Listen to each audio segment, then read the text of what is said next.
গল্পকথন by Kallol চ্যানেলে আপনারা শুনছেন শহীদ জননী জাহানারা ইমামের মুক্তিযুদ্ধের সময়কার স্মৃতিকথা ৭১-এর দিনগুলি। আজ পঞ্চম পর্ব। মে ৩, ১৯৭১, সোমবার। আজ আমার জন্মদিন। ২৯শে মার্চ রুমির জন্মদিনে তবু ভাবতে পেরেছিলাম কিছু স্পেশাল রান্না করা দরকার, কারণ তখনও এই নিষ্ঠুর মারণযজ্ঞের ব্যাপকতা বুঝে উঠতে পারেনি। তাই তখনও স্বাভাবিক চিন্তাধারা, গতানুগতিক মন মানসিকতা যেন একেবারে মরে যায়নি। কিন্তু সেই ধ্বংসযজ্ঞের ৫ সপ্তাহ পরে এখন মন মানসিকতা, চিন্তাধারা কিছুই আর চিরাচরিত গতানুগতিক খাতে বইছে না। যে জীবন এতকাল যাপন করে এসেছি তা বড়ই অর্থহীন মনে হচ্ছে। ভিখু, মিলি, সিদ্দিকা, নুরুর রহমানের অনর্থক হত্যা মনকে একেবারে অসাড় করে দিয়েছে।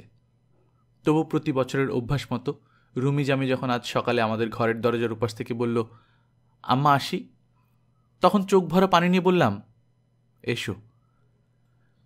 ওরা প্রতি বছরের অভ্যাস মতোই ঘরে ঢুকল, কিন্তু প্রতি বছরের মতো হাসি মুখে নয়, সুন্দর প্যাকেটে মোড়া হাত ভর্তি সারপ্রাইজ প্রেজেন্ট নিয়েও নয়। ওদের মুখও মেঘাচ্ছন্ন, তবে তাতে পানি নেই, বজ্রের আভাস আছে।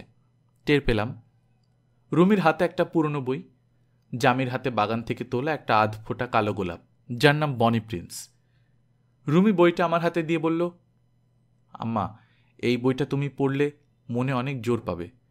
দ্বিতীয় মহাযুদ্ধের শুরুতে জার্মানি অতর্কিতে আক্রমণ করে পোল্যান্ড দখল করে নেওয়ার পর সেখানে পুলিশ ইহুদিদের উপর নাৎসি বাহিনীর অমানসিক অত্যাচারের বিরুদ্ধে পুলিশরা যে অসাধারণ প্রতিরোধ গড়ে তোলে তারই কাহিনী এটা। নিশ্চিহ্ন হয়ে যাওয়ার আগের মুহূর্ত পর্যন্ত তারা কিভাবে লড়াই করে গেছে, লড়াই করে মরেছে, তবু মাথা নোয়ায়নি, তারই কাহিনী এটা। এই বইটা পড়লে তোমার মনের ভয় সব চলে যাবে, সব দুঃখ তুচ্ছ হয়ে যাবে। জার্মানরা ইহুদিদের মানুষ বলে গণ্য করত না, পশ্চিম পাকিস্তানিরা আমাদের মানুষ বলে গণ্য করে না, মুসলমান বলেও গণ্য করে না, অথচ ওদের চেয়ে আমরা বহুগুণে খাঁটি মুসলমান। পড়লে তুমি বুঝতে পারবে এই বইতে যা লেখা আছে, দেশ আর জাতির নাম বদলে দিলে তা অবিকল বাংলাদেশ আর বাঙালির দুঃখের কাহিনী, প্রতিরোধের কাহিনী, বাঁচা মরার লড়াইয়ের কাহিনী বলেই মনে হবে। চেয়ে দেখলাম লিওন উরিসের লেখা মাইলা 18। রুমির নিজস্ব লাইব্রেরিতে এক্সোডাসের বিখ্যাত লেখক লিওন উরিসের সবগুলো বইই আছে। আগে দেখেছি, তবে পড়া হয়ে ওঠেনি। জামি কালো গোলাপের আধফোটা কলিটি আমার হাতে দিল। রুমি বলল, আমাদের স্বাধীনতার প্রতীক, এই রকম রঙের রক্ত ঝরিয়ে তবে স্বাধীনতার রাজপুত্র আসবে। বনি প্রিন্সের পাপড়িগুলো কালচে ঘন মেরুন রঙের, জমাট বাঁধা কালচে রক্তের মতো, এখনও পুরো ফুটেনি, মখমলের মতো মসৃণ, পুরো পাপড়িগুলো মুঠি বেঁধে আছে। আমাদের স্বাধীনতার এখনও অনেক দেরি। রুমি বলল, তোমার জন্মদিন একটা সুখবর দিই আম্মা। সে একটু থামল, আমি আগ্রহে তাকিয়ে রইলাম। আমার যাওয়া ঠিক হয়ে গেছে, ঠিকমতো যোগাযোগ হয়েছে। তুমি যদি প্রথম দিকে অত বাধা না দিতে তাহলে 1 মাস আগেই চলে যেতে পারতাম। আমি বললাম, তুই আমার উপর রাগ করিস না। আমি দেখতে চেয়েছিলাম তুই হুজুগে পড়ে যেতে চাচ্ছিস না সত্যি সত্যি মনে প্রাণে বিশ্বাস করে যেতে চাচ্ছিস। হুজুগে পড়ে? বাঁচা মরার লড়াই, নিজেদের অস্তিত্ব টিকিয়ে রাখার যুদ্ধে যেতে চাওয়া হুজুগ? না না, তা বলিনি, ভুল বুঝিস না। বন্ধুরা সবাই যাচ্ছে বলেই যেতে চাচ্ছিস কিনা, যুদ্ধক্ষেত্রের কষ্ট আর ভয়াবহ অবস্থা সম্পর্কে সম্যক ধারণা করতে পেরেছিস কিনা, সেসব যাচাই করার জন্যই তোকে নানাভাবে বাধা দিচ্ছিলাম। তুই তো বলেছিস তোর কোনো কোনো বন্ধু যুদ্ধের কষ্ট সইতে না পেরে পালিয়ে এসেছে। তা এসেছে, কিন্তু তাদের সংখ্যা খুবই কম, কোটিতে 2 জনের বেশি হবে না। কবে যাবি, কাদের সঙ্গে? 3-4 দিনের মধ্যেই। কাদের সঙ্গে নাম জানতে চেও না, বলা নিষেধ। লোহার সাঁড়াশি দিয়ে কেউ যেন পাঁজরের সবগুলো হাড় চেপে ধরেছে। নিশ্ছিদ্র অন্ধকারে চোখের বাইরে নিঃশর্তভাবে ছেড়ে দিতে হবে। জানতে চাও চলবে না কোন পথে যাবে, কাদের সঙ্গে যাবে। রুমি এখন তার নিজের জীবনে প্রবেশ করতে যাচ্ছে, তার একান্ত নিজস্ব ভুবন। সেখানে তার জন্মদাত্রীরও প্রবেশাধিকার নেই। মনে পড়ল কালিল জিবরান তার প্রফেট বইতে এদের সম্পর্কে লিখে গেছেন, তোমাদের সন্তানেরা তোমাদের নয়, তারা জীবনের সন্তান সন্ততি, জীবনের জন্যই তাদের আকুতি। তারা তোমাদের সঙ্গেই রয়েছে, তবু তারা তোমাদের নয়। তারা তোমাদের ভালোবাসা নিয়েছে, কিন্তু নেয়নি তোমাদের ধ্যান ধারণা। কেননা তারা গড়ে নিয়েছে তাদের নিজস্ব ধ্যান ধারণা। তাদের শরীর তোমাদের আয়ত্তের ভেতর, কিন্তু তাদের আত্মা কখনোই নয়, কেননা তাদের আত্মা বাস করে ভবিষ্যতের ঘরে, যে ঘরে তোমরা কখনোই যেতে পারবে না, এমনকি তোমাদের স্বপ্নেও না। তাদেরকে চেয়েও না তোমাদের মতো করতে, কারণ তাদের জীবন কখনোই ফিরবে না পেছন পানে। মে 4, 1971 মঙ্গলবার। সামরিক সরকার নিজেদের অপকর্ম ঢেকে দেশের সবকিছু স্বাভাবিক দেখাবার চেষ্টায় মরিয়া হয়ে উঠে পড়ে লেগেছে। আজকের কাগজে একটা হাস্যকর খবর ছাপা হয়েছে কবি সুফিয়া কামালের ছবিসহ। এক রেডিও কথিকায় পূর্ব পাকিস্তানের বিশিষ্ট কবি এবং সমাজকর্মী বেগম সুফিয়া কামাল বলেছেন, যারা তাকে ভালোবাসেন তারা জেনে সুখী হবেন যে তিনি ভালোই আছেন এবং সাহিত্যকর্ম চালিয়ে যাচ্ছেন। ছবিটাতে দেখা যাচ্ছে অতিশয় বিষণ্ণবদন কবি, তার সামনে রেডিওর মাইক ধরে আছে একটা অদৃশ্য হাত। মাইকটাকে মনে হচ্ছে যেন উদ্যত সঙ্গীন। ভারতীয় বেতার তার মৃত্যুর খবর বের করেছিল, সেই প্রেক্ষিতে তার এই ফটো তোলা হয়েছে। কবির মুখের ভাব দেখে মনে হচ্ছে তার পিছে যেন বেয়নের ঠেকানো আছে। কাগজে আরও ফলাও করে বেরিয়েছে, গতকাল বাংলা একাডেমির ডিরেক্টর কবির চৌধুরী ঢাকা রেডিও থেকে মুন্সী মেহেরুল্লাহ সম্পর্কে এক কথিকা প্রচার করেন। সম্প্রতি কতিপয় মার্কিন সংবাদপত্রে একটি বিজ্ঞাপনের মাধ্যমে জনাব কবির চৌধুরীর পরিবারবর্গকে সাহায্যের জন্য আবেদন ছাপিয়ে তিনি সাম্প্রতিক গোলযোগে মারা গেছেন একথা বোঝানোর চেষ্টা করা হয়। গত পরশুর কাগজেও ঠিক একই ধরনের খবর ছাপা হয়েছে। ঢাকা বিশ্ববিদ্যালয়ের ইতিহাস বিভাগের অধ্যক্ষ ডক্টর মফিজুল্লাহ কবির 1 মে শনিবার ঢাকা টিভিতে মুসলিম বাংলার দুজন মহান স্বাধীনতা সংগ্রামী হাজী শরীয়তুল্লাহ এবং দুদু মিয়ার জীবন ও অবদানের বিভিন্ন দিক সম্পর্কিত এক আলোচনা অনুষ্ঠানে অংশগ্রহণ করেন। তার সঙ্গে ছিলেন ইতিহাস বিভাগের রিডার ডক্টর মোহর আলী। ডক্টর কবির সম্প্রতি গোলযোগে মারা গেছেন, এই গুজবের অবসান কল্পে তাকে টিভিতে হাজির করা হয়েছে। আমাদের মতো অখ্যাত রেডিও টকার ছাড়াও ওরা এখন বিভিন্ন গুরুত্বপূর্ণ পদে অধিষ্ঠিত বিখ্যাত লোকেদের ধরে ধরে রেডিও টিভিতে হাজির করে সবাইকে জানাতে চাচ্ছে ওরা সামরিক জান্তার হত্যাযজ্ঞের শিকার হয়নি। খুব ভালো কথা।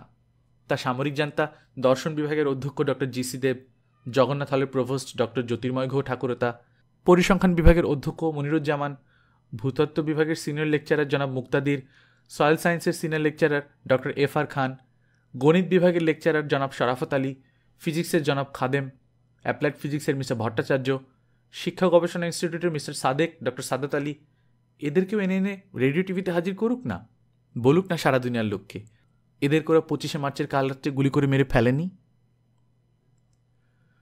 মে 6, 1971 বৃহস্পতিবার। রুমি আগামীকাল রওনা হবে। ওর প্যান্টের কোমরের কাছে ভেতর দিকের মুড়ির সেলাই খুলে সেখানে কয়েকটা 100 টাকার নোট লম্বালম্বি ভাঁজ করে রেখে আবার মুড়ি সেলাই করে দিলাম। পকেট ওয়ালেটে 100-2 বেশি রাখবে না, কারণ পথে খানসেনারা হাতিয়ে নিতে পারে। জামা কাপড় রাখার জন্য রুমি সঙ্গে নিচ্ছে একটা ছোট আকারের এয়ার ব্যাগ, তাতে 2 সেট কাটা কাপড়, তোয়ালে, সাবান, স্যান্ডেল আর 2টো বই, জীবনানন্দের শ্রেষ্ঠ কবিতা ও সুকান্ত সমগ্র। যে বন্ধু দুজনের সঙ্গে যাবে তাদের নাম অবশেষে বলেছে রুমি, মবু আর সিরাত। সেই সঙ্গে এটাও বলেছে নাম দুটো কাল্পনিক। রাতে শোবার সময় রুমি বলল, আম্মা আজকে একটু বেশি সময় মাথা বিলি করে দিতে হবে কিন্তু। জামি বলল, মা আজ আর আমার মাথা বিলি করার দরকার নেই, ওই সময়টাও তুমি ভাইয়াকেই দাও। ছোট বয়স থেকেই ঘুমোবার সময় 2 ভাইয়ের মাথার চুলে হাত বুলিয়ে দিতে হয়। মাঝে মাঝে এ নিয়ে 2 ভাইয়ের ঝগড়াঝাটিও বাঁধে। রুমি বলে, আম্মা তুমি জামির কাছে বেশিক্ষণ থাকছ। জামি বলে, মা তুমি ভাইয়ার কাছে বেশি সময় দিচ্ছ। আমি রুমির মাথার চুলে বিলি কেটে দিতে লাগলাম। রুমি একবার বিদায় দেমা ঘুরে আসি গানটার সুরে আস্তে আস্তে শীষ দিতে লাগল। মে 27, 1971 শুক্রবার। সকালে নাস্তা খাওয়ার সময় রুমি বলল, আম্মা আমাকে সেক্রেটারিয়েট সেকেন্ড গেটের সামনে নামিয়ে দিও। জামি তুই এয়ারব্যাগটা আগেই গাড়িতে রেখে আয়, পায়ের কাছে রাখবি যেন দেখা না যায়। নাস্তা খেয়ে রুমি তার দাদার পাশে বসে তার হাতটা ধরল। বাবা চোখে দেখেন না, তাই যেই আসুক আগে তার হাত ধরে। হাত ধরতেই বাবা আসতে বললেন, কে? আমি রুমি দাদা। খানিক্ষণ একথা সে কথার পর রুমি বলল, দাদা আমি দিন কতকের জন্য বাইরে যাচ্ছি এক্সকারশনে। এক্সকারশনে? কি তোমাদের কলেজ থেকে? ইঞ্জিনিয়ারিং কলেজ তো বন্ধ, ঠিক কলেজ থেকে নয়, তবে কলেজের কয়েকজন বন্ধুর সঙ্গে। মানে বাড়ি বসে বসে একেবারে ঘেঁটিয়ে গেছি, কোনো কাজকর্ম তো নেই, তাই। বাবা খানিকক্ষণ চুপ করে থাকলেন, তারপর তার স্বভাবসিদ্ধ মৃদু গলায় থেমে থেমে বললেন, এক্সকারশন খুব ভালো জিনিস, আমাদের সময়ও হতো, তবে ছুটির সময়। তা সাবধানে থেকো, এখন তো সব জায়গায় খুব গোলমাল শুনি।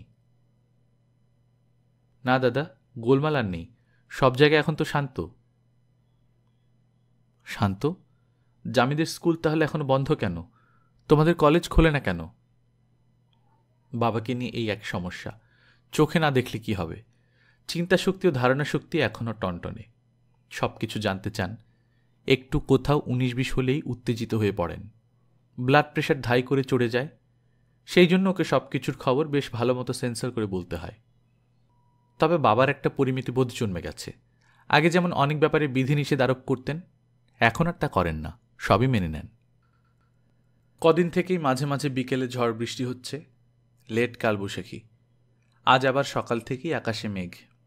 ইয়া আল্লাহ, আজ যেন ঝড় বৃষ্টি না আসে। জামিকে পাশে বসে আমি স্টিয়ারিং হুইল ধরলাম। ড্রাইভারকে গতকালই বলে দেওয়া হয়েছে আজ তাকে লাগবে না। পেছনে শরীফ আর রুমি বসল। শরীফের হাতে খবরের কাগজ, খুলে পড়ার ভান করছে। রুমি বলল, সেকেন্ড গেটের সামনে আমি নেমে যাওয়া মাত্র তোমরা চলে যাবে, পেছনে ফিরে তাকাবে না। তাই করলাম। ইগলো আইসক্রিমের দোকানের সামনে গাড়ি থামালাম। রুমে আধা ভর্তি পাতলা ছোট এয়ারব্যাগটা কাঁধে ফেলে নেমে সামনের দিকে হেঁটে চলে গেল, যেন একটা কলেজের ছেলে বই খাতা নিয়ে পড়তে যাচ্ছে। আমি হুশ করে এগিয়ে যেতে যেতে রিয়ার ভিউয়ে আয়নার চোখ রেখে রুমিকে এক নজর দেখার চেষ্টা করলাম। দেখতে পেলাম না, সে ফুটপাতের চলমান জনস্রোতের মধ্যে মিশে গেছে। মে 9, 1971, রবিবার। একটা লোহার সাঁড়াশি যেন পাঁজরের দুই পাশ চেপে ধরে আছে। মাঝে মাঝে নিঃশ্বাস আটকে আসে, মাঝে মাঝে চোখ ঝাপসা হয়ে ওঠে, মাঝে মাঝে সব কাজ ফেলে ডুকরে কাঁদতে ইচ্ছে করে। কিন্তু মাছের মাকে নাকি শোক করতে নেই, চোরের মাকে নাকি ডাগর গলায় কথা বলতে হয়। রুমি যাবার পর উঁচু ভলিউমে ক্যাসেট বাজানো হয় প্রায় সারাদিনই। সন্ধ্যা হলেই সারা বাড়িতে সব ঘরে বাতি জেলে জোরে টিভি ছেড়ে রাখা হয়, অর্থাৎ বাড়িতে বেশ একটা উৎসব উৎসব পরিবেশ। বেশ গান বাজনা, হইচই, কোলাহল। আশেপাশের কোনো বাড়ির কেউ যেন সন্দেহ না করে এ বাড়ির লোকগুলোর বুক খা খা করছে, ব্যথায় কলজে টান ধরেছে। আকাশের বুকেও অনেক ব্যথা, তার কিন্তু আমার মতো চেপে রাখার দায় নেই, তাই সেও কদিন থেকে মাঝে মাঝে অঝরে ঝরাচ্ছে। না জানি রুমিদের কি কষ্ট হচ্ছে এই বৃষ্টিতে। জামিও আবদার ধরেছিল সে রুমির সঙ্গে যাবে। তাকে অনেক করে বুঝিয়েছি, দুই ভাই একসঙ্গে গেলে পাড়ার লোকে সন্দেহ করবে। সবচেয়ে বড় কথা, বাবাকে কি কৈফিয়ত দেব? ওকে তো কিছুতেই বলা চলবে না মুক্তিযুদ্ধের কথা, তাহলে উদ্বেগে উত্তেজনায় ব্লাড প্রেশার বেড়ে স্ট্রোক হয়ে যাবে। তাছাড়া আমি বা থাকবো কি করে? কাল সারা রাত ঘুম হয়নি। সারা রাত জোরে জোরে মাইকে হামদ, নাত, দরুদ, মিলাদ, মাওলানা সাহেবদের ওয়াজ নসিহত এসব শোনা গেছে। এই বছর ঈদ মিলাদুন্নবী অনেক বেশি শান শওকত ধুমধড়াক্কার সঙ্গে পালিত হচ্ছে। 4-5 দিন আগ থেকে খবরের কাগজ, রেডিও, টিভিতে ঢোল শহরতের কি ঘটা। ইসলামকে পুরো গলা কেটে জবাই করে এখন তাকে জোড়া লাগানোর চেষ্টা চলছে। সকালে উঠে চোখ করকর করছিল, শরীরও ম্যাজ ম্যাজ। ভাবলাম গোসল করলে ঝরঝরে লাগবে। গোসল করে নাস্তা খেয়েও স্বস্তি লাগছে না। শরীফ বলল, বৃষ্টি নেই, চলো লিলিবুদের বাড়ি যাই, ওখান থেকে নারিন্দা। কোথাও বেরোতে ইচ্ছে করে না, আবার ঘরে বসে থাকলেও ফাপড় লাগে, তাই জোর করেই বেরিয়ে পড়লাম। ঠিক আছে, সব আত্মীয় স্বজনের বাড়িই বেড়াবো আজ। লিলিবুদের বাসায় খানিক বসে লিলিবু আর একরাম ভাইকে সাথে নিয়ে নারিন্দায় গেলাম আতা ভাইদের বাসায়। ওখান থেকে কাছে নব স্ট্রিটে খোকাদের বাসায় গিয়ে দেখি খোকার বোন আনা, তার স্বামী, পুত্র, শাশুড়ি সহ এ বাড়িতে। আনাদের বাড়িও কাছেই, ক্যাপ্টেন বাজারে। ওদের বাড়ির পেছনে বিহারিদের বস্তি, সামনে রেললাইন পেরিয়ে আওয়ামী লীগের অফিস। 25শে মার্চ রাতে আওয়ামী লীগের অফিস আগুনে পোড়ানো হয়। 27 তারিখ সকালে কারফিউ উঠলে আনারা ভাইয়ের বাসায় চলে আসে। খোকা ও আনার বড় বোন মীরা আমার চাচাতো দেবর আনুর স্ত্রী। আনু ও মীরা এখন করাচিতে রয়েছে। ওদের জন্যেও খোকারা খুবই উদ্বিগ্ন, বিশেষ করে খোকার আম্মা। খানিকক্ষণ পরস্পরের জানা খবর বিনিময় করে আমরা উঠলাম। ফেরার পথে একরাম ভাই বললেন, মকুমিয়ার বাড়ি চলো একবার, ভিখুর ছেলেমেয়েরা, মা বোন সবাই ফিরেছে শুনলাম, দেখে আসি। আমি বললাম, ভিখুর ছেলে রুবেল ফেরেনি, ও নাকি আগেই রাজশাহী দিয়ে ইন্ডিয়া চলে গেছে। ভিখুর 2 মেয়ে লীরা, ইয়েন মকুমিয়ার বাড়িতে আছে। বুলু তার মাও আছেন। মকু চৌধুরীর বাড়িতে গিয়ে বুলুর দেখা পেলাম না। ও আজ ভোরের প্লেনে পোল্যান্ডের পথে করাচি রওনা হয়ে গেছে। তবে আরও অনেক আত্মীয় স্বজনের সঙ্গে দেখা হলো। তানজিম, তার বউ ডলি, বুলুর ছোট বোন গুলু অর্থাৎ মৌদুদা। তানজিম, ডলি, গুলুর মুখেও খান সেনাদের বিভিন্ন জায়গায় বিভিন্ন রকম নিষ্ঠুরতার কাহিনী শুনলাম। এছাড়া অন্য কোনো কথাই নেই কারো মুখে, কানু ছাড়া গীত নেই। বাসায় ফিরে ঘরে পা দিয়েই চমকে উঠলাম। বসার ঘরের সোফায় বসে এক রোগা পাতলা লোক, চুলদাড়ি সব সাদা, গর্তে ঢোকা চোখ, কপালে গভীর ভাঁজ। চিনতে না পেরে তাকিয়ে রইলাম। তিনি উঠে দাঁড়িয়ে বললেন, আসসালামু আলাইকুম, আমি রসুল, চিনতে পারেননি না? লজ্জিত হেসে বললাম, ওয়ালাইকুম আসসালাম, কি করে চিনব, এত রোগা হয়ে গেছেন, চুলদাড়ি সাদা হলো কি করে, বসুন। রসুল সাহেব আমার এক ছাত্রীর স্বামী। ছাত্রী মানে সেই 1952 সালে আমি যখন প্রথম সিদ্ধেশ্বরী স্কুলে চাকরি করতে যাই, সেই বছরের ক্লাস 10-এর ছাত্রী। মাত্র বছরখানিক পেয়েছিলাম তাকে। তাতেই পরবর্তী সময় যখনই তার সঙ্গে দেখা হয়েছে, আমাদের বড় আপা বলে উচ্ছ্বসিত হয়েছে। বিয়ের পর স্বামীকে সঙ্গে এনে পরিচয় করিয়ে দিয়েছে। রসুল সাহেব সরকারি চাকুরে, বদলির চাকরি, বিভিন্ন জেলায় ঘুরে বেড়ান। যখন ঢাকা আসেন একবার আমাদের পাশে আসবেনই। ধর্মভীরু পরহেজগার মানুষ, কালো চাপদাড়ি, মাথায় কালো জিন্না টুপি। এইভাবেই তাকে দেখে আসছি গত 15-16 বছর ধরে। সেই মানুষের একই চেহারা হয়েছে। আমার প্রশ্নের উত্তরে তিনি বললেন, বয়স হচ্ছে, একটু আধটু পাক ধরেছিল আগেই, কিন্তু গত 1.5 মাসে হঠাৎ সব সাদা হয়ে গেল ভয়ে, দুর্ভাবনায়, ছুটোছুটিতে। আমি বারেককে চায়ের কথা বলে এসে বসলাম। বলুন তো, কি ব্যাপার, প্রায় 4 বছর পর এলেন, কোথায় পোস্টেড ছিলেন, আর কিভাবে কাটালেন এই 1.5 মাস? ব্রাহ্মণবাড়িয়ায় বদলি হয়েছিলাম মাত্র 6 মাস আগে। ভালোই ছিলাম, ক্র্যাকডাউনের পরেও ওখানেই ছিলাম। প্রথম কিছুদিন এলাকাটা জয়বাংলার দখলই ছিল। তারপর যখন প্লেন থেকে বোমা ফেলা শুরু হলো, তখন জানের ভয়ে সব ফেলে বউ ছেলে মেয়ের হাত ধরে গ্রামের দিকে পালিয়েছিলাম। সে যে কি কষ্ট! কোনো একটা গ্রামে থিতু হয়ে থাকতে পারিনি। আমার বাড়ি উত্তরবঙ্গে, এদিকের কোনো গ্রামে কোনো আত্মীয় স্বজন চেনা জানা কেউ নেই। কিন্তু গ্রামের লোকের এত ভালো ব্যবহার করেছিল যে কি বলবো, খেতে দিয়েছে, শুতে দিয়েছে। কিন্তু হলে কি হবে, পাকিস্তান আর্মি যেভাবে গ্রামকে গ্রাম জ্বালিয়ে পুড়িয়ে দিচ্ছিল, তাতে ওরা নিজেরাই এক গ্রাম ছেড়ে আরেক গ্রামে দৌড়াচ্ছিল, সেই সাথে আমরাও। শরীফ জিজ্ঞেস করল, আচ্ছা কোন সময় বম্বিং করে মনে আছে? মার্চের শেষে হবে, তারিখ ঠিক মনে নেই। শরীফ বলল, ওই সময় আমরা প্রায় দেখতাম বোম্বার প্লেনগুলো এদিক ওদিক উড়ে যাচ্ছে। ঘরে বসে বুঝতে পারতাম না, কিন্তু সন্দেহ করতাম যেসব এলাকা তখনও জয়বাংলার দখলে রয়েছে, সেসব এলাকায় বোমা ফেলা হচ্ছে।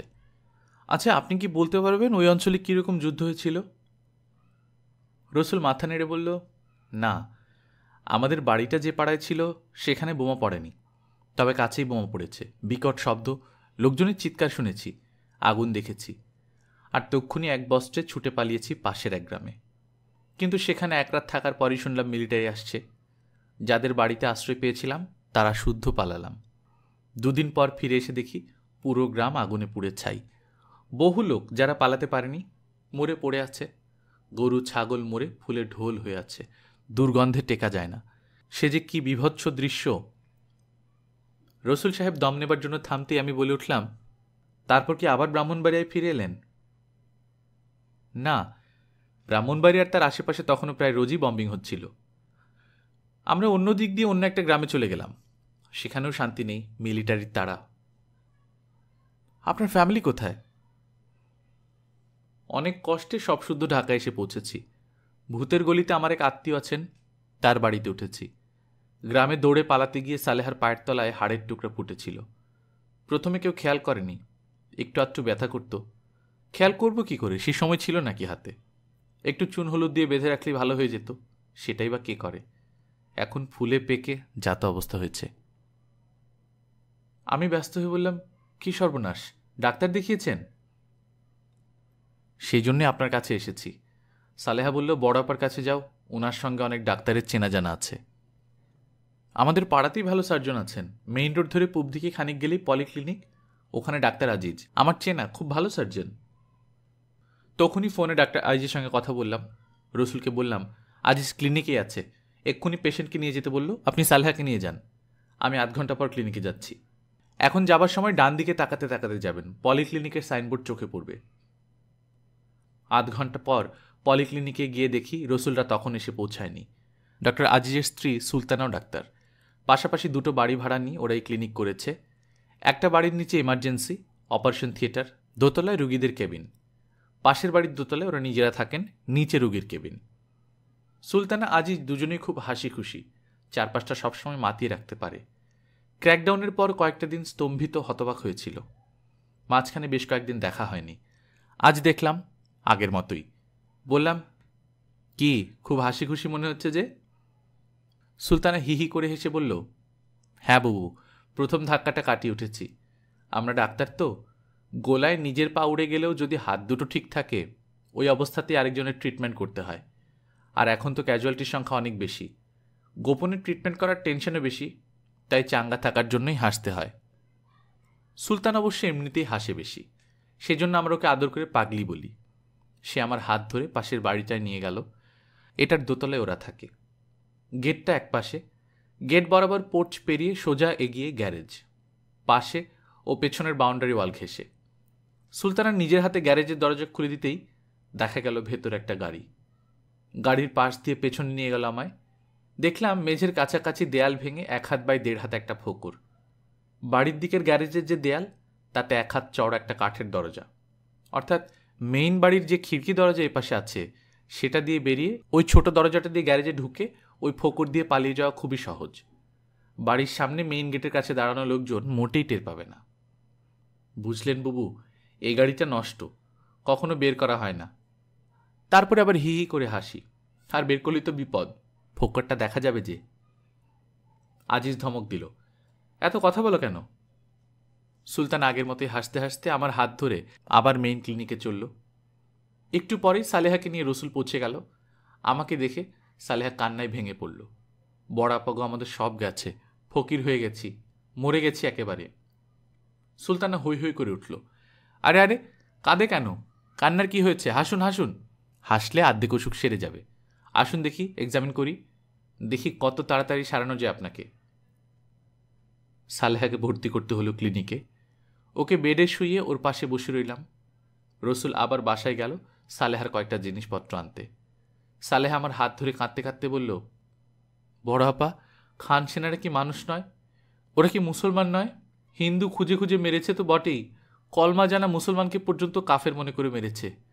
বড় আপা, বাড়িঘর জিনিসপত্র সব ফেলে এসেছি, পা পচে গেছে, আমি আর বাঁচব না বড় আপা। আমি মরে গেলে আমার বাচ্চাগুলিকে দেখবে কে? রুবেল, লীরা, ইয়েনের কথা মনে হয়ে আমার বুকে কান্না উথলে উঠল। বললাম, সালেহা, আল্লাহর কাছে হাজার শুকুর করো তোমার পরিবারের সবাই বেঁচে আছে। তোমাদের কারো গায়ে আর্মির গুলি লাগেনি, তুমি খুব ভাগ্যবতী, তাই তোমার পায়ে হাড় বেঁধেছে, আর্মির গুলি বেঁধেনি। সামান্য একটু অপারেশন করে তোমার পা ভালো হয়ে যাবে 2-4 দিনে। জিনিসপত্র গেছে তার জন্য তো শোক কেন? জিনিসপত্র টাকা পয়সা আবার হবে। জান যদি যেত, আর কি জান ফিরে পেতে? ওকে ভিখু, মিলি আর তাদের 3টি নাবালক বাচ্চার কথা বললাম। শুনে সালেহা আরেক দফা হাওমাও করে কাঁদল। তারপর বলল, না বড় আপা, আমার আর কোনো দুঃখ নেই। মে 10, 1971, সোমবার। বেশ কিছুদিন বাগানের দিকে নজর দেওয়া হয়নি। আজ সকালে নাস্তা খাবার পর তাই বাগানে গেলাম। বাগানে বেশ কটা হাইব্রিড টি রোজের গাছ আছে। এই ধরনের গোলাপ গাছের খুব বেশি যত্ন করতে হয়, যা গত 2 মাসে হয়নি। খুরপি হাতে কাজে লাগার আগে গাছগুলোর দিকে তাকিয়ে দেখলাম। মাখনের মতো রঙের পিস অর্থাৎ শান্তি, কালচে মেরুন বনি প্রিন্স আর এনা হার্কনেস, ফিকে ও গাঢ় বেগুনি রঙের সিমন আর ল্যাভেন্ডার, হলুদ বুকানিয়ার, সাদা পাসকালি। বনি প্রিন্সের আধফোটা কলিটি এখন আমার বেড সাইড টেবিলে কলিদানিতে রয়েছে। কলি অবশ্য আর নেই, ফুটে গেছে এবং প্রায় ঝরে পড়ার অবস্থা। পিসের গাছটায় একটা কলি কেবল এসেছে, যদিও সারা দেশ থেকে পিস উধাও। বাগান করা একটা নেশা, এই নেশায় দুঃখ কষ্ট খানিক্ষণ ভুলে থাকা যায়। গত কয়েক মাস ধরে নেশাটার কথা ভাববারই অবকাশ পাইনি। এখন ভয়ানক বিক্ষিপ্ত মনকে ব্যস্ত রাখার গরজেই বোধ করি নেশাটার কথা আমার মনে পড়েছে। মে 11, 1971, মঙ্গলবার। দুপুরে ভাত খেতে বসেছি, হঠাৎ জোরে কলিং বেল বাজল। বাজলো আর থামে না। কে রে কলিং বেল আঙুল চেপে দাঁড়িয়ে আছে? আমি রেগে হাঁক দিলাম, আয় বারেক, দেখো তো কোন বেয়াদব এরকম বেল টিপে ধরে রেখেছে। বারেক দরজা খুলতেই ঘরে ঢুকল রুমি। চমকে দেবার দুষ্টু চাপা হাসিতে মুখ উদ্ভাসিত। আমি খুশিতে চেঁচিয়ে উঠলাম, রুমি তুই? রুমি কাঁধের ব্যাগটা নামিয়ে টেবিলে বসল। হ্যাঁ আম্মা, ফিরে আসতে হলো। বারেক ইতিমধ্যেই একটা প্লেট এনে রুমির সামনে রেখেছে, তাকে বলতেও হয়নি। রুমি প্লেটে ভাত তুলতে তুলতে বারেকের দিকে তাকিয়ে বলল, বারেক, রান্নাঘর থেকে 2টো শুকনো মরিচ পুড়িয়ে আনতো, দেখবি বেশি পুড়ে যেন না যায়। সাবধানে অল্প আঁচে শিখবি, আস্তে আস্তে, বুঝলি? বারেক চলে গেলে রুমি নিচু গলায় বলল, আমাদের যে রাস্তা দিয়ে যাবার কথা সেখানে ঘাপলা হয়েছে। আমার কন্ট্যাক্ট অন্য রাস্তা জানে না, তাই কটা দিন অপেক্ষা করা ছাড়ার উপায় নেই। রুমির মুখে হাসি নেই, কিন্তু আমার হাসি আর ধরে না। খাওয়ার পর সবাই বেডরুমে গিয়ে দরজা বন্ধ করে শুনলাম রুমিদের যেতে না পারার কাহিনী। মবু আর সিরাতের আসল নামও রুমি আজ বলতে আপত্তি করল না। মবু অর্থাৎ মনিরুল আলম, সংক্ষেপে মনু আর ইশরাক। ইশরাক বিশ্ববিদ্যালয়ে অনার্সের ছাত্র, মনু এম.এর। দুজনেই বাম রাজনীতির সঙ্গে জড়িত। মনু আবার গানও গায়। মনু ইশরাকের দলে রুমি ছাড়াও ছিলেন কামাল লোহানী, প্রতাপ হাজরা, বাফার কিছু হিন্দু কর্মচারী ও শিল্পী, তাদের পরিবার পরিজন, আরেকজন আহত হাবিলদার। রুমিরা সদরঘাট দিয়ে বুড়িগঙ্গা পার হয়ে প্রায় 7-8 মাইল পথ হেঁটে যায়। আহত হাবিলদারটিকে প্রায় চ্যাংদোলা করে নিতে হয়েছিল। কিছু দূর এগিয়ে তাকে তার জানা এক গ্রামে পৌঁছে দেয়। বিকেলের দিকে ঝড় বৃষ্টি হয়, ফলে গ্রামের কাঁচা রাস্তা কাদায় প্যাচপ্যাচে হয়ে যায়। এইভাবে অনেক কষ্টে ওরা ধলেশ্বরীর পারে পৌঁছায়। ধলেশ্বরী পার হয়ে সৈয়দপুর, সেখান থেকে 8 মাইল দূরে শ্রীনগর। শ্রীনগর থানা তখনও মুক্তাঞ্চল। সেখানে প্রতিদিন ঢাকা থেকে বহু লোক পরিবার পরিজন নিয়ে ছুটে যাচ্ছে নিরাপদ আশ্রয়ের জন্য। মনুরা স্পিডবোটে করে সৈয়দপুর থেকে শ্রীনগরে পৌঁছায় সন্ধ্যা রাতে। ওখান থেকে 8 মাইল দূরে নাগরভাগ গ্রামে ডক্টর সুকুমার বর্ধনের বাড়ি। রুমিদের দল সেরাট্টা ডাক্তার বর্ধনের বাড়িতে আশ্রয় নেয়। পরদিন যাত্রার তোড়জোড় শুরু হয়। শ্রীনগর থেকে নৌকা ভাড়া করে বর্ডারের উদ্দেশ্যে রওনা দিতে হবে। কিন্তু নানা লোকের মুখে খবর পেতে থাকে যে পাক আর্মি ধলেশ্বরী পার হয়ে সৈয়দপুর দিয়ে বিক্রমপুর অঞ্চলে প্রবেশ করছে। তখন সবাই মিলে চিন্তাভাবনা করতে বসে কি করা যায়।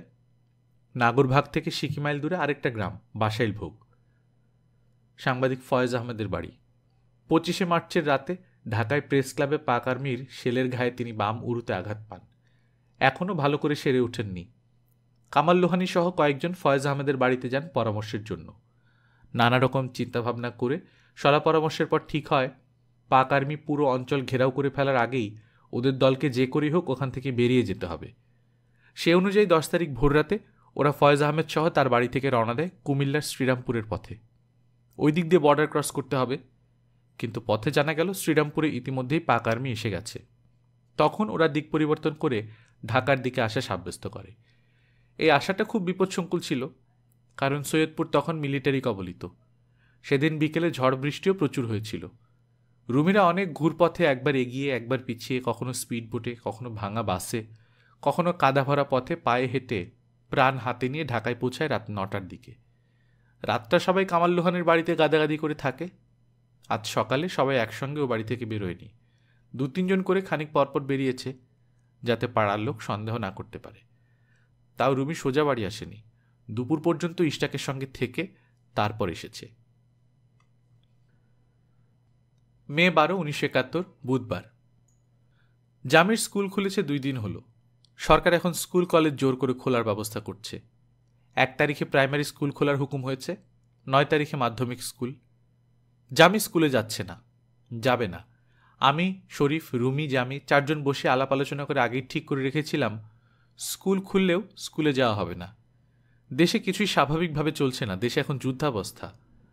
দেশবাসীর উপর হানাদার পাকিস্তানি জানোয়ারদের চলছে নির্মম নিষ্পেষণের স্টিম রোলার। এই অবস্থায় কোনো ছাত্রের উচিত নয় বই খাতা বগলে স্কুলে যাওয়া। জামি অবশ্য বাড়িতে পড়াশোনা করছে। এবার ও 10ম শ্রেণীর ছাত্র। রুমি যতদিন আছে ওকে সাহায্য করবে। তারপর শরীফ আর আমি যে যতটা পারি। জামি তার 2-3 জন বন্ধুর সাথে ঠিক করেছে ওরা একসঙ্গে বসে আলোচনা করে পড়াশোনা করবে। এটা বেশ ভালো ব্যবস্থা, পড়াও হবে, সময়টাও ভালো কাটবে, অবরুদ্ধ নিষ্ক্রিয়তায় ওরা হাঁপিয়ে উঠবে না। মে 16, 1971, রবিবার। রোজ 3-4টে খবরের কাগজ না দেখলে আমার ভালো লাগে না। ওদের মিথ্যা বানোয়াট খবরের ভেতর থেকে আসল খবর বের করে আনতে আমার খুব মজা লাগে।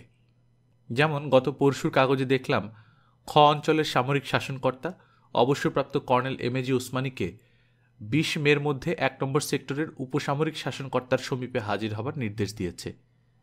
তার মানে কিছুদিন থেকে যে স্বাধীন বাংলা বেতারে মুক্তিবাহিনীর সর্বাধিনায়ক এমএজি ওসমানীর নাম শোনা যাচ্ছে, তারই সমর্থনে পূর্ব পাকিস্তানি কাগজে এই খবর। কাজে যোগদান সংক্রান্ত সামরিক আদেশের ব্যাখ্যা এখনও কাগজে প্রকাশিত হয়ে চলেছে। পূর্ব পাকিস্তানের সর্বত্র অফিস আদালতে কলে কারখানায় নাকি সব দলে দলে লোক যোগ দিয়ে দৈনন্দিন কাজকর্ম চালিয়ে যাচ্ছে। সেসবের ছবিসহ খবরও অনেক ছাপা হয়ে গেছে ইতিমধ্যে। তাহলে এখনও কাজে যোগদান সংক্রান্ত বিষয়ে এত আদেশ, আবার সে আদেশের ব্যাখ্যা, এসব কেন? বোঝাই যাচ্ছে সিকিভাগ লোক ওরা মেরে ফেলেছে, সিকিভাগ বর্ডার পাড়ি দিয়ে গেছে, আর সিকিভাগ গ্রামেগঞ্জে লুকিয়ে আছে। বাকি সিকিভাগ লোক নিয়ে অফিস আদালত কলকারখানা ভরাতে ওদের রীতিমতো হিমশিম খেতে হচ্ছে। সান্ধ্য আইনের মেয়াদ আরও হ্রাস করা হয়েছে, এখন রাত 12টা থেকে ভোর 4টে পর্যন্ত।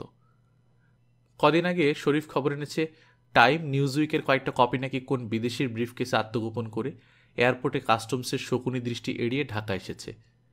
তাতে পূর্ব পাকিস্তানের সামরিক জান্তার বর্বরতা সম্পর্কে অনেক খবর উঠেছে। শরীফ চেষ্টা করছে কপিগুলো জোগাড় করার। আমরা উদ্গ্রীব হয়ে আছি এক নজর দেখার জন্য। খুব সাবধানে, খুব গোপনে কপিগুলো হাতে হাতে ঘুরছে। আমাদের হাতে আসতে কতদিন লাগবে কে জানে। মে 17, 1971, সোমবার। রেডিও টিভিতে বিখ্যাত ও পদস্থ ব্যক্তিদের ধরে নিয়ে প্রোগ্রাম করিয়েও কর্তাদের তেমন সুবিধা হচ্ছে না বোধহয়। তাই এখন বুদ্ধিজীবী ও শিল্পীদের ধরে ধরে তাদের দিয়ে খবর কাগজে বিবৃতি দেওয়ানোর কূটকৌশল শুরু হয়েছে। আজকের কাগজে 55 জন বুদ্ধিজীবী ও শিল্পীর নাম দিয়ে এক বিবৃতি বেরিয়েছে। ঢাকা বিশ্ববিদ্যালয়ের কোনো টিচার, রেডিও টিভির কোনো কর্মকর্তা ও শিল্পীর নাম বাদ গেছে বলে মনে হচ্ছে না। এদের মধ্যে কেউ কেউ সানন্দ এবং সাগ্রহে সই দিলেও বেশিরভাগ বুদ্ধিজীবী ও শিল্পী যে বেয়োনেটের মুখে দিতে বাধ্য হয়েছেন তাতে আমার কোনো সন্দেহ নেই। আর যে বিবৃতি তাদের নামে বেরিয়েছে সেটা যে তারা অনেকে না দেখেই সই করতে বাধ্য হয়েছেন তাতেও আমার সন্দেহ নেই। আজকের সকালের কাগজে বিবৃতিটি প্রথমবারের মতো পড়ে তারা নিশ্চয়ই স্তম্ভিত হয়ে বসে রইবেন খানিকক্ষণ এবং বলবেন ধরনী দ্বিধা হও। এরকম নির্লজ্জ মিথ্যা ভাষণে ভরা বিবৃতি স্বয়ং গোয়েবলসও লিখতে পারতেন কিনা সন্দেহ। এই পূর্ব বাংলার কোন প্রতিভাধর বিবৃতিটি তৈরি করেছেন জানতে বড় ইচ্ছা হচ্ছে। 22 মে, শনিবার, 1971। আজ সকাল থেকে সন্ধে পর্যন্ত মেহমানের যা ভিড়। ভাগ্যিস 2 দিন আগে কাশেম ফিরে এসেছে। 4 দিনের ছুটিতে 26 দিন কাটিয়ে এসেছে। তবু তো এসেছে। সকালে পাশের বাড়ির হেসামুদ্দিন খান সাহেবের বড় 2 মেয়ে খুকি ও খুকুমনি বেড়াতে এসেছিল। ওরাও গ্রামের দিকে পালিয়ে গিয়েছিল, কিন্তু ওদের কারো কোনো ক্ষতি হয়নি। ওদের কপাল ভালো, মিলিটারির তাড়া খেয়ে দৌড়তে হয়নি। সম্পূর্ণ অচেনা গ্রামের লোকেরা খুব যত্ন করেছে ওদের। গ্রামের লোকেদের মানসিকতা এই রকম। শহরের লোকজন গ্রামে তো আসে না বেশি, বিপদে পড়ে এসেছেন, তাদের ঠিকমতো খাতির যত্ন করা উচিত। খুকি আরও বলল, কি বলবো খালাম্মা, অনেক গ্রামে বুড়ো মানুষেরা পথের ধারে খানিকটা দূরে দূরে গুড় আর মটকা ভর্তি পানি নিয়ে বসে থেকেছে। লোকজন হেঁটে যেতে যেতে যাতে মাঝে মধ্যে পানি খেয়ে নিতে পারে। অনেক বাড়িতে রাত দুপুরে মুরগি জবাই করে রেঁধে খাইয়েছে। মাচায় তোলা ভালো ভালো কাঁথা বালিশ পেতে শুতে দিয়েছে। সত্যি ওদের কপাল ভালো। সকলের বেলায় এরকম আতিথেয়তা জোটে না। আতিথেয়তা জুটলেও মিলিটারির গুলি থেকে রেহাই মেলে না। খুকুমনিরা থাকতেই রেবা এলো। ঘণ্টাখানেক গল্প করে তারপর গেল। রেবা চলে যাবার পর গোসল করার উদ্যোগ করছি, এমন সময় হঠাৎ দেখি রেনু আর চাম্মু এসে হাজির। ওরা রইল 2:30-3টে পর্যন্ত। শরীফ 2টে অফিস থেকে ফিরলে সবাই খেতে বসলাম। অনেক পিড়াপিড়ি করার পর রেনু আমাদের সাথে খেতে বসল, কিন্তু চাম্মুকে কিছুতেই বসাতে পারলাম না। সে শুধু 2 কাপ চা খেলো, ব্যাস। ওরা যেতে 3:30টায় আবু আর নজু এলো। গতকাল বিকেলে নিউ মার্কেটে আবুর সঙ্গে দেখা। সে রাজশাহী থেকে ঢাকা ট্যুরে এসেছে। তখনই তাকে বাসায় আসতে বলেছিলাম। উদ্দেশ্য রাজশাহীর খবর জানা। কেননা এ মাসের প্রথম দিকে ডক্টর সৈয়দ সাজ্জাদ হোসেনের কাছে গিয়ে রাজশাহী সম্বন্ধে জানতে পেয়ে প্রায় কিছুই জানতে পারেনি। ওসমান গনি স্যার একদিন ফোন করে বললেন, ডক্টর সাজ্জাদ হোসেন রাজশাহী থেকে ঢাকা এসেছেন। ডক্টর সাজ্জাদ হোসেন বর্তমানে রাজশাহী বিশ্ববিদ্যালয়ের ভাইস চ্যান্সেলর। ওর সঙ্গে আমার পরিচয় অল্প, তবু গনি স্যারকে বললাম, স্যার ওর ঠিকানাটা বলুন, আমি যাব ওর কাছে। ওসমান গনি স্যার একটু চুপ করে থেকে বললেন, যেতে চাচ্ছ যাও, তবে বেশি খোঁচাখুচি করো না। বুঝলাম, তবে রাজশাহীতে আমার আত্মীয় বন্ধু অনেক রয়েছেন। রাজশাহীর খবর একজন প্রত্যক্ষদর্শীর মুখে শোনার জন্য মন উদ্গ্রীব হয়ে আছে। কিন্তু ডক্টর হোসেন গম্ভীর গলায় সংক্ষিপ্ত বাক্যে বললেন, রাজশাহীতে সব কিছু ঠিকঠাক আছে। প্রথম দিকে উচ্ছৃঙ্খল প্রকৃতির কিছু লোক জনসাধারণের জীবনযাত্রা দুর্বিষহ করে তুললেও এখন সব কিছু শান্তিপূর্ণভাবে চলছে। ওসমান গনি স্যারের উপদেশ মনে করে ডাক্তার হোসেনকে বেশি প্রশ্ন করিনি। এখন আবুকে পেয়ে মনের সুখে জেরা করতে শুরু করলাম।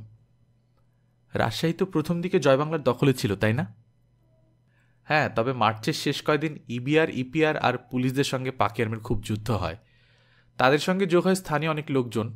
তারপর পাক আর্মির ক্যান্টনমেন্ট ঘেরাও হয়ে যায়। মুক্তিবাহিনীর লোকেরা ক্যান্টনমেন্টের চারপাশ দিয়ে ট্রেঞ্চ খুঁড়ে ওদেরকে এমনভাবে ঘেরাও করে রাখে যে খাবার কেনার জন্য বেরোতে পারত না। মুক্তিবাহিনীর প্ল্যান ছিল না খাইয়ে পাক আর্মিকে ঘায়াল করা। পাক আর্মি এমনি চুপচাপ বসে থাকতো, গোলাগুলি ছুটত না?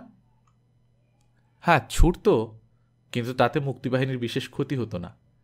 তারপর ঢাকা থেকে প্লেন এসে মুক্তিবাহিনীর উপর যখন বম্বিং শুরু করলো, তখন একটু বেকায়দা হয়ে গেল। কত তারিখে বম্বিং শুরু হয়? তারিখ তো মনে নেই মামি, এপ্রিলের প্রথম সপ্তাহে হবে। তোমাদের পাড়ায় বোমা পড়েছিল? না, আমরা ছিলাম মালোপাড়ায়, সেটা শহরের মাঝখানে। প্রথমে ক্যান্টনমেন্টের দিকে বম্বিং হয়, সেটা শহর থেকে 3 মাইল দূরে। প্রথম দিন বম্বিংয়ের খবর পেয়ে আমরা শহর ছেড়ে 12-14 মাইল দূরে একটা গ্রামে চলে যাই আমার এক বন্ধুর সঙ্গে। ওই গ্রামে তার বাড়ি। গ্রামে কতদিন ছিলে? তা প্রায় মাসখানেক। অনেকে নদী পেরিয়ে বর্ডার ক্রস করে যাচ্ছিল, কিন্তু মামি, আমার ছোট বাচ্চাটা তখন মাত্র 2 মাসের, ওকে নিয়ে নদী পার হওয়া যেত না। তাই বন্ধুর গ্রামের বাড়িতে গেলাম। পরে শুনেছি ক্যান্টনমেন্টের চারপাশে মুক্তিবাহিনীর উপর বম্বিং করে পাক আর্মি হেলিকপ্টারে করে সৈন্যদের জন্য খাবার নামিয়ে দেয়। আর 2-1 দিন দেরি হলে সৈন্যগুলো না খেয়ে মারা যেত। তারপর শোনা গেল ঢাকা থেকে আর্মি আসছে রাজশাহী শহর দখল করতে। তখন আরও বহু লোক শহর ছেড়ে পালালো। রাজশাহীতে আর্মি কবে ঢোকে? সঠিক বলতে পারবো না, খুব সম্ভব 12-13 তারিখে। তোমরা রাজশাহী ফিরে কি দেখলে? সারা শহর লণ্ডভণ্ড, বহু জায়গা আগুনে পোড়া। শুনলাম বহু লোককে গুলি করে মেরে ফেলেছে। শহরে ফিরে এসে অফিসে যোগ দিলে? আমার অফিসের বাড়ি একই বিল্ডিংয়ে, একতলায় অফিস, দোতলায় বাসা। কি আর করব? হ্যাঁ, তা তো বটেই। তা অফিসে জয়েন করার পর তোমার উপর কোনো ঝামেলা করেনি? না, আসলে গভর্নমেন্ট অফিস বলেই হয়তো কোনো ঝামেলা হয়নি। আবু জীবন বীমা কোম্পানিতে চাকরি করে। ঢাকা এলে কিসে করে? কোচে। রাস্তায় কি দেখলে? রাজশাহী থেকে ঢাকা পর্যন্ত পুরো রাস্তার দুপাশে সমস্ত গ্রাম পোড়া। ঢাকা থেকে রাজশাহী যাবার সময় সৈন্যরা রাস্তার দুপাশে সমস্ত গ্রাম জ্বালাতে জ্বালাতে গেছে। লোকজন যারা পালাতে পারেনি তারা গুলি খেয়ে মরেছে। গরু ছাগল মরে প্রায় সাফ। শরীফ বলল, রাজশাহী বর্ডারে মুক্তিযুদ্ধ কীরকম হচ্ছে খবর টবর পাও? পাই মামা, শুধু রাজশাহী বর্ডারে না, দেশের চারদিকে বর্ডার ধরে যুদ্ধ হচ্ছে। আমি বললাম, দেশের ভেতরেও কিন্তু গেরিলা তৎপরতা শুরু হয়েছে। শরীফ বলল, আমরা যারা বর্ডার ক্রস করে যুদ্ধে অংশ নিতে পারিনি তাদের কিন্তু দেশে বসেও অনেক কিছু করার আছে। তুমি তোমার ছোট বাচ্চা নিয়ে নদী পেরিয়ে যেতে পারোনি বলে আফসোস করছিলে। আফসোস করার কিছু নেই, তুমি রাজশাহীতে ঘরে বসেই যুদ্ধে অংশ নিতে পারো। আবু জিজ্ঞাসু চোখে তাকিয়ে রইল। বললাম, শহরে যেসব গেরিলা আসবে তাদের বাড়িতে লুকিয়ে আশ্রয় দেবে, তাদের খাওয়াবে, এক জায়গা থেকে আরেক জায়গায় খবর পৌঁছে দেবে, পারলে টাকা পয়সা জোগাড় করে তাদের সাহায্য করবে। আবু খুব ধীর নম্র স্বরে বলল, আপনাদের কথা আমি মেনে চলব, যতটা সাধ্যে কুলায়। মে 23, 1971, রবিবার। দেশের অন্যান্য জেলা থেকে ঢাকায় আসা লোকদের সঙ্গে যত বেশি দেখা সাক্ষাৎ হচ্ছে তত বেশি খারাপ খবর শুনতে পাচ্ছি। মেয়েদের অপমান ও অত্যাচারের কথা, বিশেষ করে বাপ ভাই স্বামী বা ছেলের সামনে তাদের বেইজ্জতি করে মেরে ফেলার কথা প্রায় কানে আসত। এখন আরও বেশি করে তাদের অপহরণের কথা শোনা যাচ্ছে। এখন আরও বেশি পাকিস্তানি সৈন্য ও বিহারি তাবেদাররা যখন তখন লোকের বাড়িতে ঢুকে টাকা পয়সা সোনাদানা লুট করে নিচ্ছে। দোকানপাটে ঢুকেও যেটা খুশি তুলে নিয়ে যাচ্ছে। কাজগুলো লোকমা তুলে ভাত মুখে দেওয়ার চেয়েও সহজ। যে কোনো বাড়িতে ঢুকে রাইফেল উঁচিয়ে সবাইকে সার বেঁধে দাঁড় করালেই হলো। গুলি খরচ না করলেও চলে, মারারও দরকার হয় না। ভয়ের চোটে টাকা পয়সা সোনাদানা সবাই বের করে দেয়। অনেক বাড়িতে গৃহস্থ নিজেই টাকা পয়সা সোনাদানা আগ বাড়িয়ে বের করে দেয়, এই নাও সব দিচ্ছি, তবু জানে মেরো না। আজকাল ওরা নিজেও একটু জানে কম মারছে, টাকা পয়সা গয়নাগাটি নিয়ে চলে যাচ্ছে। ঢাকাতেও কোনো কোনো অঞ্চলে নাকি এরকম হচ্ছে, যদিও আমাদের চেনা জানা কারো এখনো হয়নি। আমার গহনাগাটি বেশি নেই, কিন্তু যেটুকু আছে সেটুকু গেলে তো আর কোনোদিন করতে পারবো না। মাও উদ্বিগ্ন, তার গহনাপত্রগুলো রেখেছেন 2 ছেলের বউকে দেবার জন্য। ছেলেরা বিদেশে, কবে দেশে আসবে আর বিয়ে করবে তার নেই ঠিক, তবু গহনাগুলো রক্ষা করার তো ব্যবস্থা করা দরকার। অনেক ভেবেচিন্তে ঠিক করলাম উঠোনে গর্ত করে পুঁতে রাখব। তবে শুনেছি ওরা অনেক বাড়ির উঠোন খুঁড়ে দেখে, গ্রামে নাকি কাঁচা ঘরের মেঝে পর্যন্ত খুঁড়ে দেখে। তাহলে রুমি বলল, জিনিসগুলো পুঁতে তার উপর একটা লেবু গাছ লাগিয়ে দাও। তবে ছোট গাছ লাগালে ওরা সন্দেহ করতে পারে, বেশ একটা বড় গাছ আনতে হবে, দেখে যেন মনে হয় 2-3 বছরের পুরনো। বড় গাছ তুলে আনলে কি বাঁচবে? চারপাশে অনেক বেশি মাটি নিয়ে খুঁড়ে তুলতে হবে যাতে শেকড় না কাটা যায়। তাই ঠিক হলো, শরীফের জানাশোনা একটা নার্সারি থেকে বড় একটা লেবু গাছ আনানোর ব্যবস্থা করা হলো। আমি বললাম, চল মার বাসায় যাই, গয়না রাখার বন্দোবস্ত হয়েছে, বলে আসি। মার বাসায় যেতেই দেখি উনি বাইরে যাওয়ার জন্য রওনা হচ্ছেন। কি ব্যাপার? খবর এসেছে রাজশাহীতে তারার ভাইকে বিহারিরা মেরে ফেলেছে। তারা মায়ের মামাতো ভাইয়ের মেয়ে, আসাদ গেটের কাছে নিউ কলোনিতে থাকে। বললাম, চলুন আপনাকে তারার বাসায় নামিয়ে দিই, আমরাও একটু দেখা করে আসি ওদের সঙ্গে। নিউ কলোনিতে আমরা একটুক্ষণ বসে রইলাম। মা এখন খানিকক্ষণ ও বাড়িতে থাকবেন। ওখান থেকে গেলাম রাজারবাগ এলাকায় আউটার সার্কুলার রোডে মান্নান ও নূরজাহানের বাড়ি। ইঞ্জিনিয়ার মান্নান শরীফের বন্ধু ও সহকর্মী।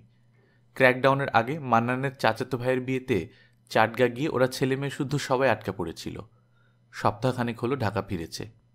ওদের বাসায় গিয়ে নূরজাহান আর মান্নানের মুখে শুনলাম ওদের জীবনে ঘটে যাওয়া কিছু লোমহর্ষক কাহিনী। চাটগার ওআর নিজাম রোডে ইঞ্জিনিয়ার্স লিমিটেডের অফিস এবং রেস্ট হাউস। মান্নানরা সপরিবারে ওখানেই ছিলেন। 26শে মার্চ সকালে বাই রোডে গাড়িতে ওদের ঢাকার পথে রওনা হবার কথা, কিন্তু 25শে মার্চ রাতে মান্নানের বন্ধু আরেক ইঞ্জিনিয়ার জামান সাহেব ফোনে ঢাকায় তার স্ত্রীর সঙ্গে কথা বলতে গিয়ে ঢাকার গোলমালের কথা জানতে পারেন। পরে আরও ওর কাছ থেকে খবর পেয়ে ক্র্যাকডাউনের ব্যাপারটা বুঝতে পারেন। ফলে ওরা চাটগাতেই থেকে যেতে বাধ্য হলেন। 26 আর 27শে মার্চ অবশ্য মান্নানরা চাটগাতে রাস্তায় বেরোতে পেরেছিল, যদিও 26শে মার্চ রাতে ক্যান্টনমেন্ট থেকে ছোড়া ট্রেসার হাওয়ের আলো দেখতে পেয়েছিলেন এবং গোলাগুলির শব্দ শুনতে পেয়েছিলেন। ক্যান্টনমেন্টটা ওদের রেস্ট হাউস থেকে বেশি দূরে ছিল না। 28 তারিখ সকালে বাঁধল বিপত্তি। রেস্ট হাউসের পেছনে প্রবর্তক সংঘের পাহাড়, সামনে পুলিশ লাইনের পাহাড়। ওই দিন সকালে হঠাৎ প্রবর্তক সংঘের পাহাড়ে পাকিস্তানি সৈন্যরা পজিশন নিয়ে পুলিশ লাইনের দিকে গুলিগোলা ছুটতে শুরু করে। পুলিশরা ওদের দিকে গুলিগোলা ছুটতে থাকে। নূরজাহান বলল, সে কি অবস্থা আপা, রেস্ট হাউসের মাথার উপর দিয়ে সামনে গুলিগোলা ছুটে যাচ্ছে। ভাবলাম আর রক্ষে নেই, এইবার শেষ। ছুটে সবাই দোতলা থেকে নেমে নিচতলায় অফিস ঘরের মেঝেতে উপুড় হয়ে শুয়ে রইলাম। মাঝে মাঝে উঠে ঘুরঘুলি দিয়ে উকি মেরে দেখি। বেলা 2টো পর্যন্ত এরকম চলল। 2টোর পর মাথার উপর দিয়ে গুলি করছে। তখন মনে হলো আমাদের বাড়িতে নিশ্চয়ই আসবে, আর গুলি ছোটা বন্ধ হলো। তারপর শব্দ শুনে মনে হলো খানসেনারা পাহাড় থেকে নেমে বাড়ি বাড়ি ধাক্কা দিয়ে দরজা ভেঙে সব গুলি করে মারবে। শেষ পর্যন্ত কপাল ভালো ওরা আর আসেনি। 3টের দিকে সব শান্ত হতে আমরা ঠিক করলাম এখানে আর নয়, যে করেই হোক নন্দনকাননে বাঁকা সাহেবের বাড়িতে গিয়ে উঠতে হবে। সদর রাস্তা দিয়ে যাওয়া রিস্কি, তাই ঠিক করলাম ডান দিকে এলিট পেইন্টের মালিকের বাড়ির পাশ দিয়ে যে গলি রাস্তা আছে ওই দিক দিয়ে লুকিয়ে ছাপিয়ে যেতে হবে। খানিক দূরে যেতেই একটা বাড়িতে দেখি এক দম্পতি বারান্দায় দাঁড়িয়ে। আমাদের দেখে গলিতে নেমে এলেন। আমরা এদিক দিয়ে নন্দনকানন যাবার চেষ্টা করছি শুনে বলল, পাগল হয়েছেন, নন্দনকানন পর্যন্ত পৌঁছাতেই পারবেন না, পাক সেনারা সব জায়গায় টহল দিচ্ছে, একবার দেখতে পেলে আর রক্ষা নেই, তার চেয়ে বরং আমাদের বাসায় থাকুন। সম্পূর্ণ অপরিচিত এক দম্পতির এরকম আন্তরিক ব্যবহারে খুব মুগ্ধ হলাম আপা। পরে জেনেছিলাম ভদ্রলোকের নাম আব্দুল হাই, আমাদের জবেদা খানম আপার ভাই। ওদের বাসায় 4-5 দিন ছিলাম। তারপর 30 তারিখ দুপুরের পর বম্বিং হলো। আমরাও বাসার জানালা দিয়ে দূরের আকাশের পরিষ্কার প্লেনগুলো দেখতে পেলাম। ওদের বাসায় 4-5 দিন থেকে আমরা আবার আমাদের রেস্ট হাউসে ফিরে আসলাম। স্বাধীন বাংলা বেতার শুনতে পেয়েছিলেন? প্রথম কবে শুনেছিলেন? 26 তারিখ রাতেই জামান সাহেবের রেডিও ছিল, উনি ঘোরাতে ঘোরাতে হঠাৎ পেয়ে যান। তারপর রোজই শুনতাম। আমাদের ঘরে বসে থাকা ছাড়া আর তো কোনো কাজ ছিল না, তাই রেডিওটাই শোনা হতো বেশি। আকাশবাণী, বিবিসি, রেডিও অস্ট্রেলিয়া, স্বাধীন বাংলা বেতার সবই শুনতাম। তবে 30 তারিখে বম্বিংয়ের পর 3-4 দিন স্বাধীন বাংলা বেতার শুনতে পাইনি। তারপর যখন চাটগা ঢাকা প্লেন সার্ভিস শুরু হলো, তখন প্লেনে সিট পাবার চেষ্টা করতে লাগলাম। 2 সপ্তাহ পরে সিট পেয়ে এই তো গেল সপ্তাহে ঢাকা এসেছি। এই 2 সপ্তাহ কি করতাম জানেন? সকালে কারফিউ উঠলে নাস্তা খেয়ে ছেলে মেয়ে বোচকা বুচকি নিয়ে এয়ারপোর্ট যেতাম, ফিরতাম বিকেলে কারফিউ শুরু হবার আগ দিয়ে।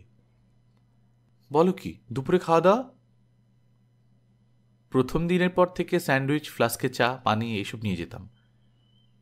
কেন সারাদিন বসে থাকতে হতো কেন? প্লেনে মিলিটারির লোকজন আগে সিট পেত, অল্প কটা সিট সিভিলিয়ানদের দেয়া হতো। এয়ারপোর্টে গিয়ে লাইন করে দাঁড়াতে হতো। কবে কটা সিট সিভিলিয়ানদের দেবে তার কোনো স্থিরতা ছিল না, আর লাইন ছিল এই লম্বা। পতেঙ্গে এয়ারপোর্টের লাউঞ্জে বসে বসে অপেক্ষা করার সময় একটা সাংঘাতিক দৃশ্য নূরজাহান এবং নিশ্চয় বাকি সবারও চোখে পড়ত। সবাই সেটা না দেখারই ভান করত। এখন বলতে বলতে নূরজাহান শিউরে উঠল। একদিন হঠাৎ দেখি কি, বেশ দূরে একটা দোতলা বিল্ডিংয়ের সামনে ট্রাক থেকে লোক নেমে লাইন করে করে ভেতরে ঢুকছে। ট্রাকের সামনে মেশিনগান হাতে মিলিটারি দাঁড়িয়ে। দোতলার জানলা খোলা ছিল। জানালা দিয়ে দেখতে পেলাম ঘরের ভেতর খান সেনারা চাবুক দিয়ে লোকগুলিকে মারছে। বলো কি, চিৎকার শুনতে পেতে? না, বিল্ডিংগুলো বেশ দূরে ছিল, তবে মাঝখানটা ফাঁকা মাঠ বলে দেখা যেত। ঘরের মধ্যে জানলাগুলি ওরা বন্ধ করে নেওয়ারও দরকার মনে করতো না। দিনের বেলা রোদের আলোতে এত দূর থেকেও ঘরের ভেতরে সব দেখা যেত। দূর বলে চিৎকার শুনতে পাইনি, তবে চাবুকের ওঠানামা বুঝতে পারতাম। রোজ ট্রাকে করে লোক নিয়ে আসতো। যে কয়দিন এয়ারপোর্টে বসে থেকেছি প্রায় রোজই দেখেছি। যা ভয় লাগতো আপা, গায়ের রোম খাড়া হয়ে যেত। কিন্তু কি করব, না দেখার ভান করে বসে থাকতাম, আবার ওদিকে না তাকিয়েও পারতাম না। গল্পকথন বাই কল্লোল চ্যানেলে আপনারা শুনছেন শহীদ জননী জাহানারা ইমামের 1971 সালের স্মৃতিকথা, 71-এর দিনগুলি। আজ 5ম পর্ব। আপনারা যারা গল্পকথন বাই কল্লোল চ্যানেলকে ফিনান্সিয়ালি স্পন্সর করতে চান, তারা patreon.com/কল্লোল এই লিঙ্কে গিয়ে হেল্প করতে পারেন। যারা সাবস্ক্রাইব করেনি, সাবস্ক্রাইব করে নেবেন। গল্প ভালো লাগলে বন্ধুদের সাথে শেয়ার করবেন। ভালো থাকবেন, আশেপাশের লোকজনকে ভালো রাখবেন। টাটা।